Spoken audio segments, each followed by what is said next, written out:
Hey everybody, what is going on? I hope you guys are all doing well, and welcome to another tutorial video. In this video, I'm going to be showing you guys how you can migrate from Shopify to WooCommerce, so let's get right into it. Now for this, I'm using this Kinsta blog article because I do not have access to WooCommerce, nor do I have access to Shopify, so I can't exactly show you guys how you can transfer it hands-on, since I do not have the money to subscribe to both of those, and they do require quite a bit of money.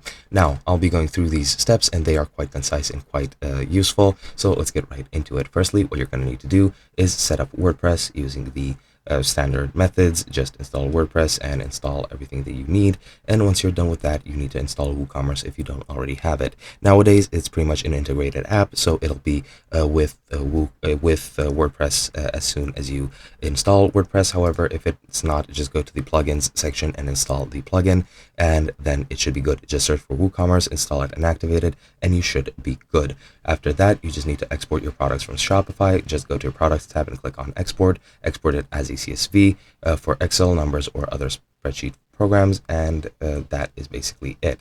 Once you've exported it, you'll get the CSV, and then you can import them into your WooCommerce page. You just need to import them by going into the products tab on WooCommerce or on WordPress, and once you're there, just import the CSV selected on your computer, and that should be it. After you're done with that, you should modify any SEO and any other data that you might need, but essentially that is pretty much all you need to do. And yeah, you just need to point your domain to WooCommerce afterwards by going into the domain registrar on Shopify and pointing it to your WooCommerce domain. You also need to configure WordPress permalinks, which I'm not exactly 100% sure on how to do. You just need to go into settings, permalinks, product permalinks, and select which option you prefer. However, I'm not very familiar with the rest of the details. Then you can recreate your design on Shopify, or you can start completely from scratch and then configure your settings to best suit your needs. And that is basically it. Hope you guys enjoyed, and I'll be seeing you guys in another video.